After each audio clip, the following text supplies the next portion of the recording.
spoštovani visoki gostje, spoštovane kolegice in kolegi. Mogoče bo to nekoliko več od pozdravnega nagovora.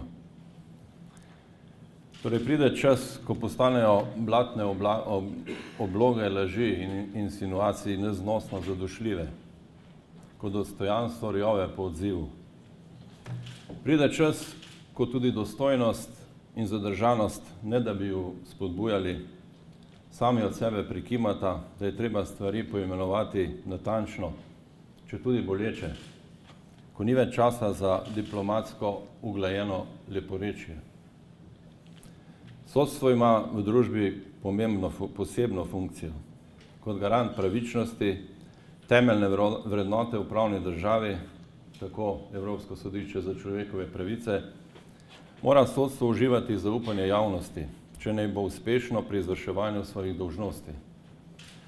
Zato je tako zaupanje nujno zaščititi pred destruktivnimi napadi brez realne osnove, predvsem zato, ker kritizirani sodniki sami zaradi obveze molčečnosti ne smejo odgovarjati na kritike.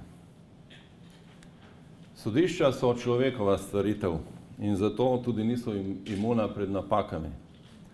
Odpravljanju teh napak so namenjena pravna sredstva, ki so edina prava pot za izpodbijanje sodnih odločb. Naj takoj povem, danes nameravam govoriti o zaskrbljujoči pojavnosti, ki spremlja najbolj znano pravnomočno sodbo zoper Janeza Janšo in ostale, ne da bi si drznil seveda spuščati v ocenjevanje njene pravilnosti in zakonitosti. Omalovaževanje, kar že skrunitev table največjega višjega sodišča v državi z jasno sporočilnostjo, ki so jo zaznali le redki, da gre za naslednjo tarčo, bodočo trofejo, je nedopustno. Njene namestitve ob tabli nekega sodišča, ki ga ni več in ki ni bilo naše, ni mogoče razumeti drugače. Posebej, če je pospremljena z izjavami pravnomočno obsojenega eminentnega politika, da če še ni takega sodišča, bo pa že ustanovljeno, ki da bo to pravnomočno sodbo spravilo s sveta, oziroma da pravnomočne sodbe ne spoštuje, bolje bi bilo sprejema, pač pa je, da je le upošteva. S tem se v bistvu vsaj besedno postavlja nad zakon. Sporočilnost takega ravnanja, ki sodišče in s tem sodstvo prikazuje kot ciljno trofejo, je zato izjemno nevarno, saj vodi v razgradnjo ustavnih temeljev države. Da je taka ocena na mestu, zgovorno potrjuje izjava, v kateri je politik za TV Slovenija povedal, da bije zadnja ura tistemu, kar se je po osamosvojitvi Slovenije skušalo predstavljati kot neodvisno sodstvo.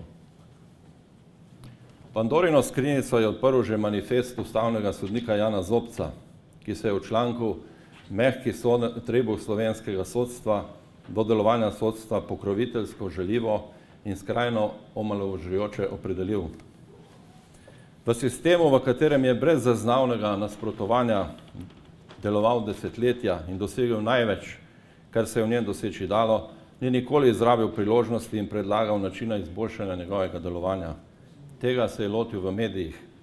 Razen zelo redkih izjem, odziva tistih, ki bi se že po naravi stvari morali oglasiti, ni bilo. Raje so se zavili v lagodno varnost molka. Vzpostavljen je bil standard in zadeve so se samo še stopnjevale. Zato ni nič nenavadnega, da je del politike v napadih na sodstvo v članku izražena stališča vzel kot edino zveličavno, naravnost destilirano resnico. V nasprotju z dejstvi, uboga dejstva, se z izkrivljeno selektivno redukcijo stvarnosti sodstvo vztrajno prikazuje kot nedelujoče, neučinkovito, nekompetentno, spolitizirano. Demonizacija na podlagi posameznih ali celo ene same odločitve nosi v sebi neprikrit namen rušenja legitimnosti sodstva, ohromitve odločanja in ustrahovanja sodnikov. Glede tega si ni mogoče delati utvar. Enak cilj zasleduje zatrjevanje nujnosti zdravljenja namišljenega bolezenskega stanja sodstva in pogrevanje ilustracijske recepture več kot 20 let po osamosvojitvi. Komaj da lahko še sledimo neverjetnemu razcvetu zanimanja za sodniško rodoslovje in posledičnim brezskrupuloznim napadom na posamezne sodnike, na cele senate in oddelke, njihovim javnim sramotenjem, tudi z omalovaževanjem prednikov, kar je v nasprotju s civilizacijskim načelom, znanim še od antike, da otroci ne odgovarjajo za grehe ali dejanja svojih staršev. Stvari so se že razvile v tekmovalno vnemo na temo, kdo se bo o sodnikih in sodstvu bolj nedostojno izražal, kdo bo posnel bolj, po narekovaji, zanimivo fotografijo. Zato ne čudijo izrazi, da nam sodijo kokoši in retardiranci, da med sodniki letijo kuverte in podobni intelektualizmi. Ti poskusi rušilnih napadov dela politike, v katerih je brez posebne pronicljivosti mogoče prepoznati željo po podreditvi sodstva in celotnega pravosodja, so presegli vse meje dopustnega. Če bi se tako ravnanje nebrzdano stopnjevalo, bi lahko vodilo v popolno anarhijo in regresijo ter v vojno vseh proti vsem, kar bi samo še poglobilo družbeno erozijo. To so žal prepoznali le redki mnenjski voditelji. Posebno žalosti boleča pasivnost predsednika države in brezplodni poskusi vzpostavitvi dialoga z njim. Naj omenim, da je Sodni svet, ki se je v skladu s svojo ustavno vlogo odzval razumno in s poudarjenim občutkom za pravo mero, bil tudi v povezavi s stališčem v neki drugi zadevi nemudoma deležen ocene, da so njegovi argumenti prazni in da je zato popolnoma izgubil verodostojnost. Kaj reči o globini argumentacije, ko nova evropska poslanka prostodušno govori o tem, da že omenjene pravnomočne sodbe ni prebrala, ker da je obširna, le na začetku se je nekoliko pomudila, da pa si je na podlagi stališč pravnih teoretikov ustvarila svoje mnenje, ter da zato pravnomočno sodbo ne spoštuje, ampak jo samo upošteva. V luči dogajanj, s katerimi se soočamo, se zato, kot še tako posebej aktualen, pokaže zapis nekega ameriškega sodnika, nanje se radi sklicujemo, da bi v primeru, če bi dovolili, da se naša sodišča ustrahuje, žali in ponižuje, to razgradilo državo in pravosodni sistem. Dovolite mi še nekoliko osebni pristop. V povezavi z današnjo tematiko in tudi v razpravo v Državnem zboru je priložnost, da se ponovno opredelim glede navedb, da je na mestu predsednika Vrhovnega sodišča oseba, ki je dokazano sodelovala v sodnih postopkih, kjer so bile kršene človekove pravice, ki je bil imenovan za predsednika kljub temu, da je v totalitarnem sistemu kot sodnik sodeloval pri verifikaciji uboja begunca na slovensko-italijanski meji, se navduševal nad vojakovim strelom begunca v čelo, točno v čelo, ter se navduševal nad tem, da bo JLA tepihovala Slovenijo. Torej, to naj bi bil jaz. Ponoviti moram, da nobena od teh navedb ne drži.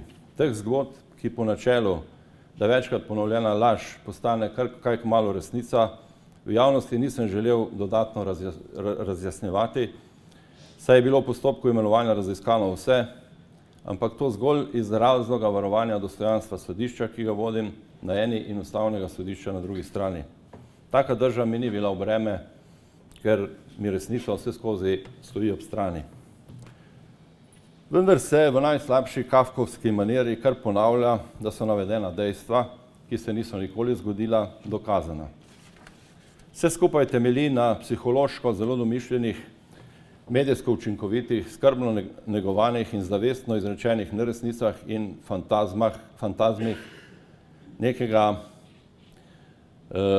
jasno profiliranega ustavnega sodnika. Bom kar govoril o imenu, gre za Jana Zobca. Med modrimi ljudmi se stvari s časom umirijo, utonejo v pozabo in normalno izvenijo. Glede na to, da se laži in izmišljotine kar nadaljujejo, mi ne preostane drugega, kot da jih poimenujem s pravim imenom. Naj povem, da gre za izmišljotine, ki so naravni navet nekaterih drugih akterjev, da sem bil član tajne politične policije UDBE, predsednik oziroma član neke komisije za verifikacijo bojev na državni meji, se sestajal s prvostopenjsko sodnico Klajnškovo in jo vodil k odločitvi, pozneje še z nekaterimi v javnosti znanimi avtorji, seveda pod navednicami, v tej zadevi napisal prvostopenjsko sodbo. In še ena naravno zabavna, da se ga dnevno nacejam v neki zidanici na Dolenjskem. Če je tukaj kolega Krepfel, ki ga ne poznam, ta naj bi bil po teh navedbah moj pivski tovariš, bi prosil, da se potem spoznava. Še bi lahko našteval. Vendar k zaključku. Temeljna težava sodstva je v tem, ker v anomičnih, na trenutke kar že kaotičnih razmerah dobro deluje, ker ve, kam želi in kako. Se zaveda in priznava tudi svoje slabosti, ter ob tem izkorišča priložnosti za izboljšanje svojega delovanja. Nosilci sodne oblasti ste vi, pokončni in avtonomni sodniki. Sodniški poklic je ustvarjalen, notranje izpolnjujoč, lep, če hočete. Vem, da tudi vi morate pogosto pluti tudi po nemirnem morju. Vaša predanost sodništvu in njegovim vrednotam je najboljše zagotovilo, da se bo sodstvo kot celota na izzive časa odzvalo dostojanstveno in storilo, kar je v njegovi moči za kakovostnejše in učinkovitejše delo. Prepričan sem, da bomo s pametnim, če hočete modrim pristopom, to zmogli in kot najbolje delujoča veja oblasti samo še okrepili svoj položaj.